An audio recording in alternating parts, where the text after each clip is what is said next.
AI is most definitely a buzzword in the influencer industry these days, but is it coming for our jobs? What AI softwares are creators currently utilizing? And are they actually helpful? And if so, how can we use them to lessen our workload and grow our brands? I want to answer those questions and more by sharing my screen and showing you some real-world examples of how I am using AI in my business as a full-time content creator and how you can too. If you're new here, I've been a content creator since 2012, and I've been a full-time content creator for the last 3 years. So after spending a good amount of time testing out many of these softwares, I've landed on 4 that I want to review with you in today's video. Today we're going to be talking about ChatGPT, Otter AI, Opus Clip, and Canva Magic Studio. Now, out of those 4 tools, ChatGPT is free at the time I'm filming this video, and all of the other tools average me about $10 a month. If we're talking about the big picture here, I really use these AI tools to help me accomplish 3 different goals. Number 1, AI tools help me get started on projects. If you are a creative, you know that sometimes getting started can be the hardest part. So if you do have a tool around where you can kind of brainstorm ideas or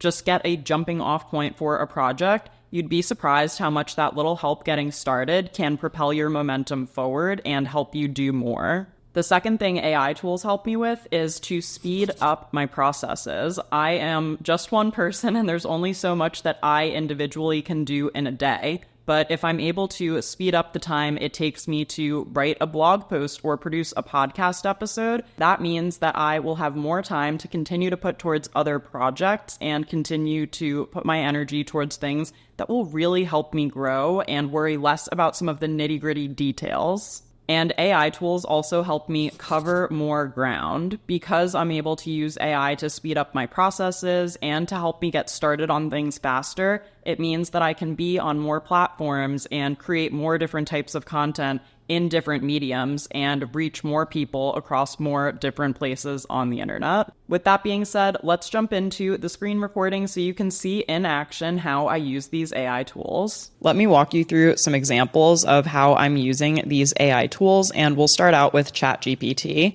Now, one of the best things that I've been using ChatGPT for lately is to either summarize outlines or to use a few prompts to help me create an outline. This is typically something I will do for a blog post, and if it is a blog post for Keep Calm and Chiffon, I'm going to be a lot more picky because I have a very established editorial style on there. I have a very established voice, and ChatGPT is not the best yet at capturing that voice, even when I do give it directions like, please write this for a millennial audience, like the tone should be helpful and friendly. There are just always going to be things, or at least I think there will always be things that I'm going to need to go in and tweak myself because otherwise it does sound like an AI wrote it in some ways.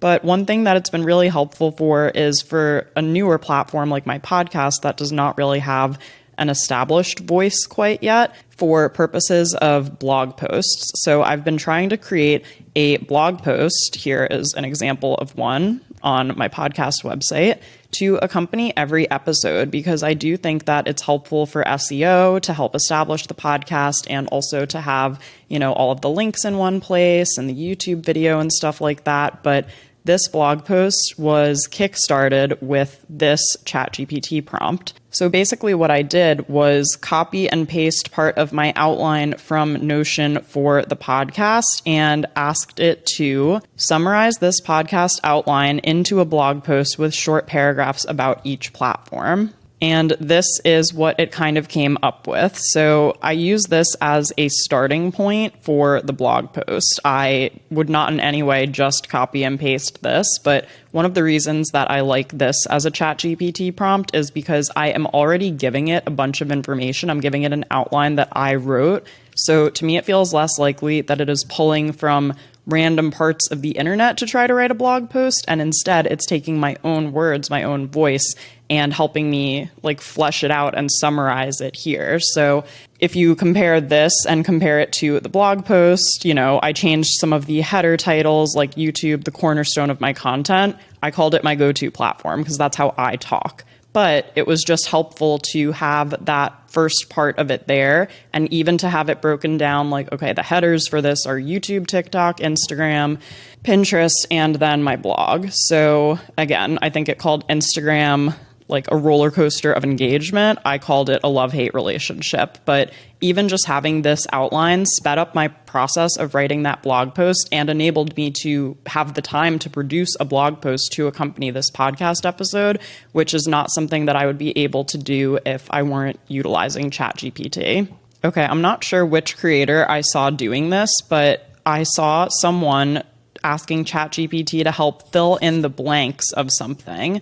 And I thought that was really interesting. So I said, can you fill in the blanks of this marketing email about my SEO workshop based on this outline of what the workshop covers? So again, I copy and pasted the outline in here, and I asked it to fill in the blanks at the bottom. So what you really need to know about SEO is my 60-minute workshop where you'll learn blank, blank, and blank. Like, for some reason, that day, my brain was just working very slowly, and I was like, how do I just pick 3 of the things from the table of contents and put them into a sentence? I just was feeling stuck on it. So instead of wasting more time trying to do it myself and get more frustrated, I asked it to fill in the blanks based on exactly what I would have done if maybe I didn't have my second cup of coffee yet. So then down here, they changed it to the 60-minute workshop where you'll learn how good SEO can transform your business, the essentials of keyword research, and how to effectively set up your website for optimal SEO performance. And then I thought that was pretty good, but I wanted just another version to look at too. So here it said the basics of how Google's algorithm works, effective SEO tools, and strategies to boost your presence on platforms like YouTube and Pinterest. So I really liked that one. I think I just ended there, and that is going to be in a new email sequence that I'm creating to market my SEO workshop. Another thing that you can do is apparently you can ask ChatGPT to give you things in table format as well. So if you want to go just beyond the list, you can ask for things in table format. My friend Becca told me about this, and she actually saw another creator post something similar to this as a ChatGPT prompt. So she was testing it out herself, and she sent me the same prompt. So I basically took her prompt almost word for word just to see what it would do. I haven't actually done anything with all of this yet, but I swapped out the words like, I am a lifestyle creator who covers fashion, beauty, New York City, and influencer content who seeks to blah, blah, blah, my target clients, where I live, and then it gave me this Instagram story calendar. So again, even if you know your content pillars, you know you want to create things, but you're just stuck for ideas and you're not entirely sure what to put out there,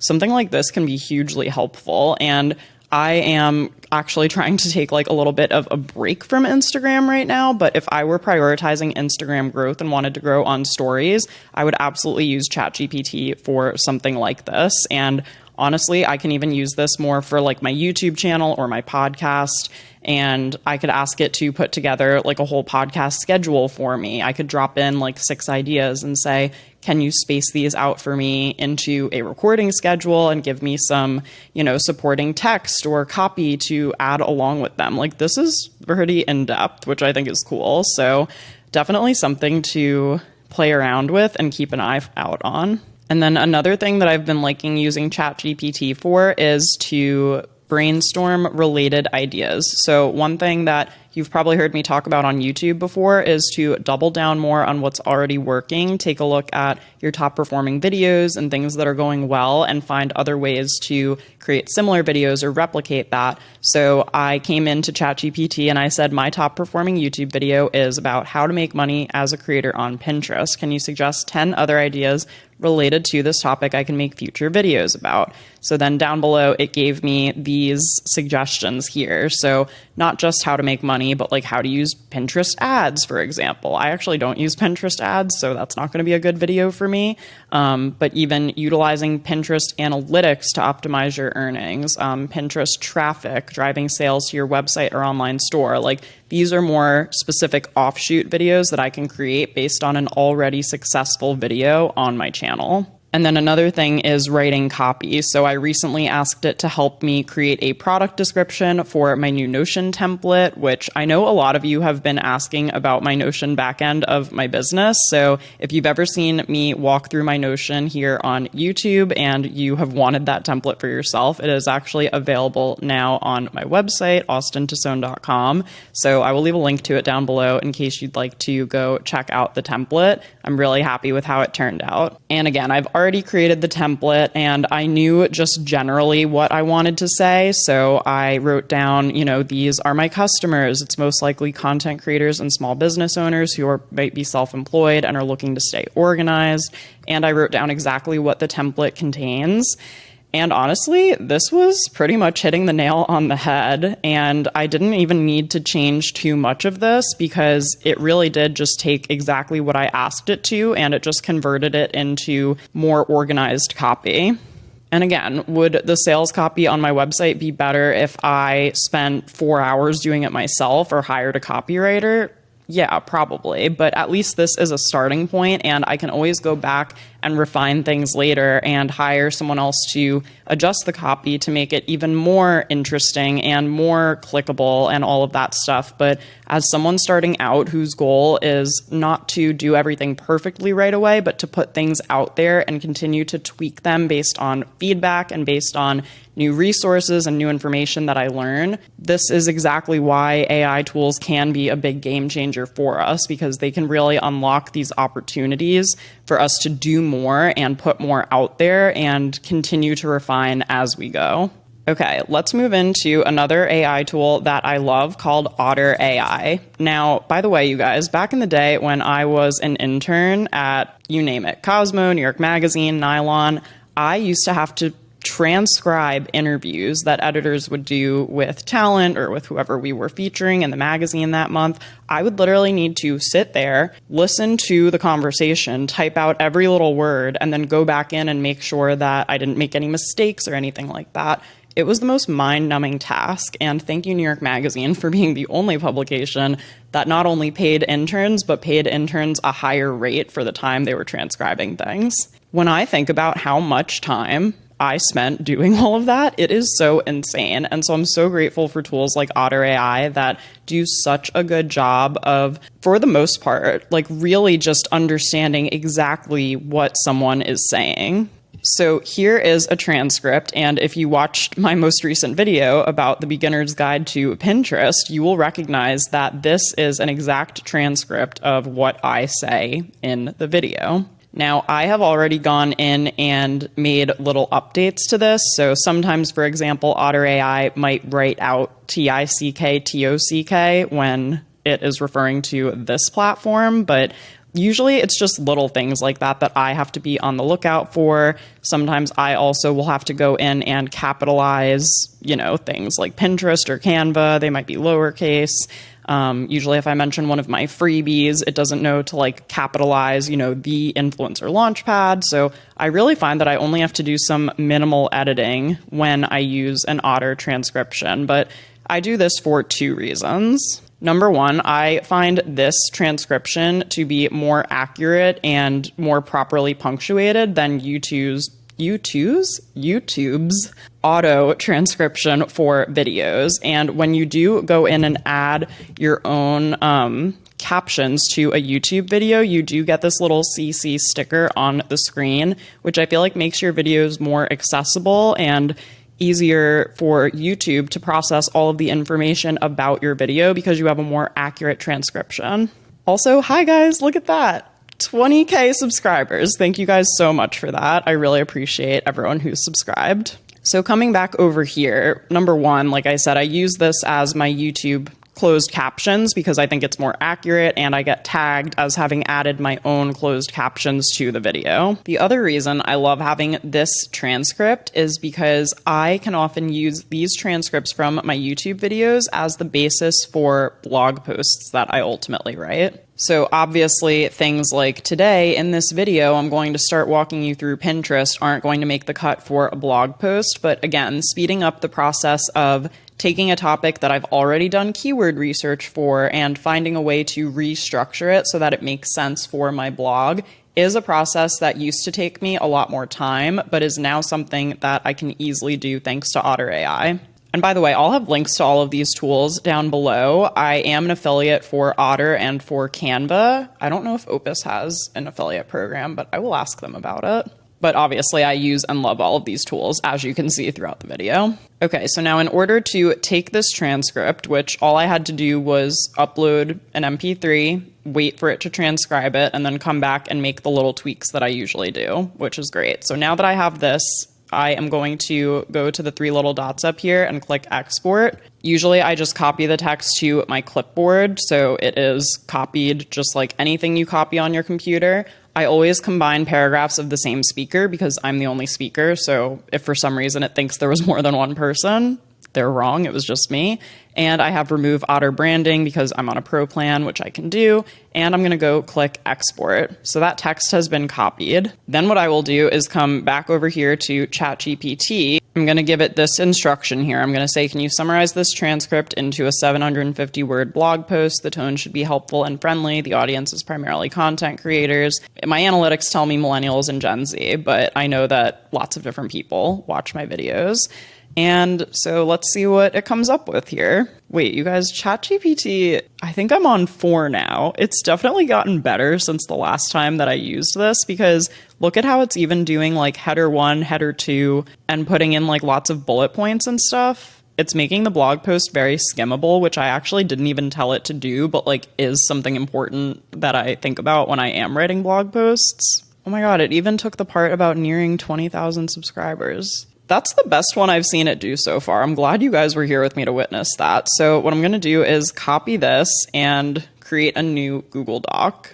Okay, and I'm going to paste it into the Google Doc here. I'm going to get rid of this subscribe to learn more thing because that's not relevant for a blog post. And you'll see here that the hashtags didn't carry over into the Google Doc. That's just a formatting thing. So if you want to remove those in your Google Doc, if you do Command F, it'll bring up the find feature and you can type in the hashtags like this.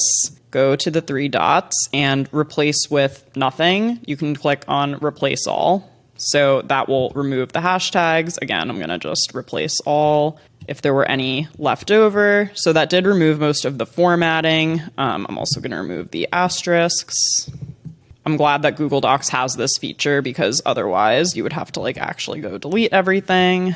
But we've still got a pretty good outline here. And let's see if it followed my word count, because sometimes it doesn't. Oh my God, that's much better. Sometimes I've asked it to write like 1,000 word blog posts for me, and it ends up writing like 400 words, which is not what I asked for. So this is much closer to what I actually asked for. Now, would I ever just publish a blog post like this without reading it or doing anything? Absolutely not. There is a lot of work that still needs to be done to make this a post that I would feel comfortable publishing on my site. But what it does do is give me this amazing jumping off point, again, using an outline from a video that I created already. That has been where I found the most success with ChatGPT, is not saying, hey, can you just like find information about this topic from any random source out on the internet. It's saying, hey, can you take something I've created already and help me reformat it into something else? And like I said, that has really been where I've found the most success. But yeah, so this is super interesting. This really is the best one I've seen it do so far.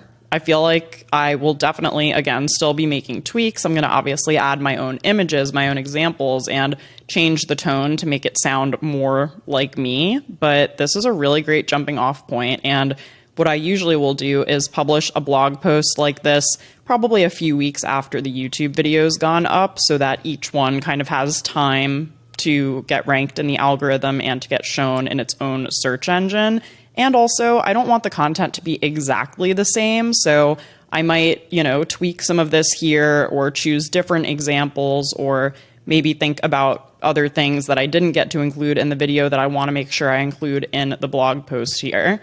But this is a really helpful jumping off point. And again, I already know that I have done the SEO keyword research and that I have vetted this topic and that it's something my audience is really interested in. So knowing all of that going in and just using this to amplify my content creation process is going to make a huge difference. So that's Otter AI. Let's move on and talk about Opus Clip. Now, this is my newest AI discovery, and I think I've only known about this for like 6 weeks maybe, but this is kind of a spooky game changer. Like, I think this one does a really, really good job. So one of the things I was thinking about when launching my podcast was the fact that I didn't just want to do audio, I did want to do video. I just think it's really important not only to have full video episodes, but also to market the podcast on social media with short form video clips from each episode. I'm sure you've seen them before if you have scrolled through Instagram or TikTok and seen clips from podcasters where there's words on the screen and they're talking into their microphone, just like I am now and just like I am right over there. And I really wanted to do that, but I was just like, how in the world would I have the time to like scroll through my whole episode and pull the best clips and do all of those different things? So I think I found this tool through Think Media. That's probably where I did because they are the YouTube experts. But I found this tool and it has been so helpful because it's allowed me now to publicize my podcast on social media just through using this tool, which is great. So all you do is go to the create button and then you upload either a YouTube link or in my case, I just upload the files because I want to create the clips before the episode goes up so that I have them ready and scheduled to go out on social media. So once you create the clips or once you upload the video, it will create these clips for you, which is just crazy. Okay, so this podcast episode was my summer bucket list episode, and it already has given me, let's see, it gave me 29 clips just from one episode, which is so insane. Currently, again, I really haven't even been taking full advantage of this because I've just been posting 2 video clips for each episode. But the reason I like this is because, again, is this going to be as good as having a video editor do this for me? Literally no. Like, there's just no way, because sometimes it is going to trim the clips and have it say things more like, you know, it's going to pull a random part of the video, and just because it is a minute long and because it's from the video doesn't mean it's an engaging clip. It doesn't mean that that is like the section that I most want to highlight or that I'm saying the most compelling thing. So because I have these 29 options here, I usually go in and pick 2 of the best. Again, this is just still so much more effective than if I were to try to go through and watch the whole video and start to zone out and be like, wait, what did I just say? Was that something good? This just gives me everything I need right in front of me so that then I can make the decisions about which clips are the best. For someone who just launched a podcast and is just putting my own money into it right now, like I'm not making a cent from the podcast at the time I'm recording this, it's been really helpful to do this on a budget level. And like I said, I think I pay $10 a month for this tool. So I have a number of credit hours up here. This is the amount of time and footage I can upload and all of the clips I can get. And as you scroll down, you'll see it gives itself a grade on like how good of a video clip it thinks it is. So for that reason, I always just start at the top and work my way down. And I like that I can click in and say, oh, this has a good hook. It has a good flow. And again, sometimes I'm like, is this the best hook? No, not really. But the fact that it even is ranking them and giving me those options is something that is actually really helpful. And also the fact that I can look through here and see exactly what is in each video clip. So I don't have to watch every single thing. I can skim and see, oh yeah, this is where I was talking about summer hairstyles. This is where I was talking about switching out my body wash because I want like fun summer scents. This is where I talk about wanting to host a game night. It just speeds up this process so much for me. It's actually insane.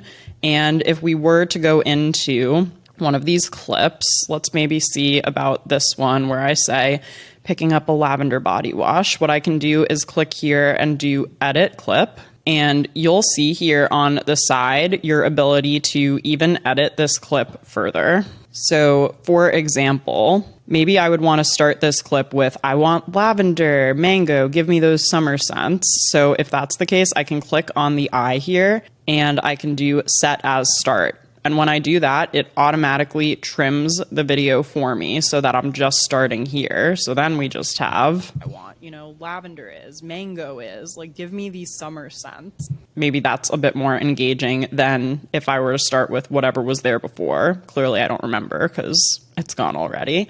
And then when I come down here, you're just sitting and getting some work done. I also feel no summer is complete without your favorite sweet treat. Like, that's not relevant to this clip. So again, I can click on the word done, go to split and trim, and do set as end. So now this clip has been shortened, so it's only 38 seconds. I think it was closer to a minute before, but I'm getting my point across more. And again, this isn't actually a clip that I'm going to select because I'm not really saying that much of anything, but just to show you an example and to show you how I'm using it, I think it's really interesting.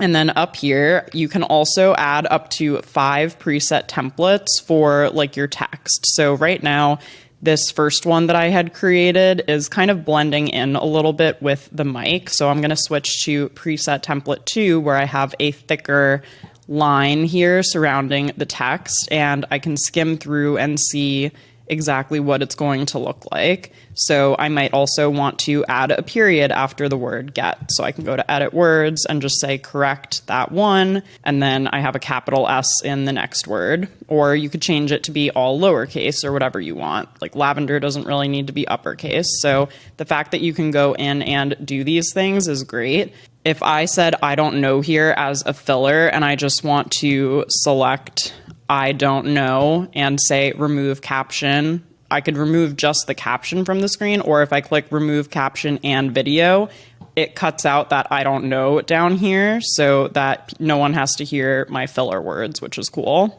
And then you can save changes, and then it will take you back to the main screen and show you how much time is left before the changes are applied, and then you can download the video. Yeah, this is a pretty sweet find and definitely something that's helped me get my podcast out there more. So if you try this one, please let me know because I need to talk to more people about this one. Okay, and last but not least, here we are once again in Canva, which, as you guys know, is one of my favorite tools for content creators. So I was really excited when Canva announced Magic Studio, which is giving creators many more editing capabilities and things like that.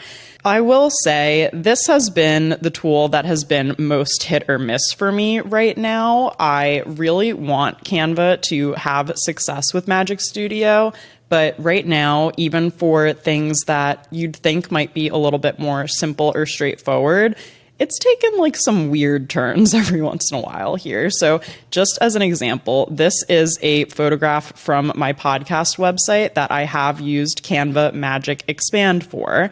If you know my apartment, you know that this is not actually just a blank wall here and that my desk is not this long. This is actually Andrew's desk where he works when he is home. He is not today, so no Andrew, unfortunately for me. But you can see here that this is not the most appealing image, and I just didn't want his desk in the background here. So I did use Canva Magic Expand to create this image, which is currently live on my podcast website. Now, again, this is one of those things where it's like, don't look too close because, like, what the heck even is this? You know what I mean? But from afar, it does the job and it solves the problem that I needed. So let's walk through a different example of Magic Expand together. I have this photo here that I shot with Audrey outside of Fellini Coffee in the West Village. Can we discuss the branding? It is so cute. And as of right now, the best solution I could come up with here to expand this image was just to color match and put like a block of this color next to it. Basically, I wanted to use this image for a blog post header, which would need to be horizontal and not vertical, or, you know, not include this part right here where someone is actually ordering a coffee. So if I shrink that part, so I just have the wall here, and I go to edit image, and click on Magic Expand. This is hopefully going to help me expand this background so that I can use this as my blog header image. So I'm going to select whole page and I'm going to click Magic Expand. But I will say, you guys, there have been some interesting results that have come from this that I've tried so far. So let's see how it goes.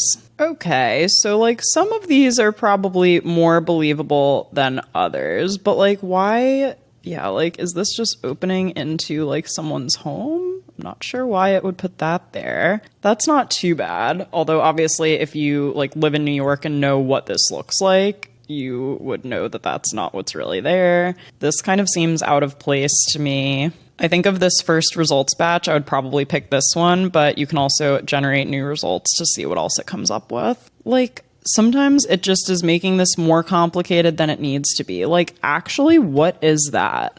Is that like a terrifying sculpture growing from the ceiling? Like, why is that there? Extend the wall.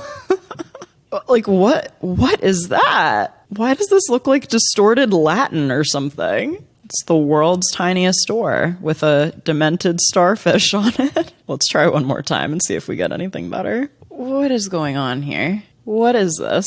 It's like a portal into another world. That's maybe not terrible, but I wish that this like extended all the way up and it looked like there was more of a garden around the corner or something. Oh, it made another word. Kind of looks like it says Grimaldi's or something, but like, what is that? So this is just proof that this tool is very much still a work in progress. I would love to see this get a lot more simplified and more streamlined to use in the future. However, you still got other Magic Studio tools here like Magic Edit, Magic Grab, Magic Eraser, things like that. Magic Grab I might actually start using for YouTube video covers because let me just duplicate this one and show you Magic Grab really quickly. Okay, let's just try doing Magic Grab with the brush real quick. So I am just going to grab me and my laptop through the brush selection tool like this. I'm going to do grab. Okay, so then now that I have done Magic Grab, this actually allows me to take me and move me somewhere else. So the reason that I would like to do this for YouTube videos is because now I am separated from this image. So if I want to blur the background, if I go to Effects, Blur, and I'm going to blur the whole image like this, then I can be, where was I? Oh, I got part of my mug too. So see, it's not perfect system yet, but then I could be like here, and this could be more of a cool YouTube thumbnail where like the background is blurred and I am not. So that might be a good use case for Magic Grab. Hopefully the click gets better in the future so you don't have to do a messy brush edit like I just did. But even still, that's better than nothing. So definitely something to look into and continue to play with. As you can see, some of these tools are still a work in progress, so I do think it's important to keep an eye on how things evolve, keep an ear to the ground, and listen for new apps that are coming out or new ways that creators are using these platforms. If you currently use any of these platforms in your own business, I would love to hear from you. Please let me know in the comments which ones you're using and what you're doing with them. I think that sharing our experiences using AI platforms and, of course, remembering to use the platforms as responsibly as we can are important for the continued use of these tools and the continued success of content creators and influencers. With that being said, thank you so much for watching today's video. Please don't forget to subscribe to my channel if you're not already subscribed for new videos every week, all about the influencer industry and behind the scenes of content creation. And don't worry, you guys, I really don't think AI is coming for our jobs anytime soon, especially not without some help from us. And if you want proof of that, be sure to check out the up next recommendation on the screen, where I filmed a video entirely scripted by ChatGPT, word for word. You can see how that turned out in the next video. Thanks again for watching, and I'll see you soon.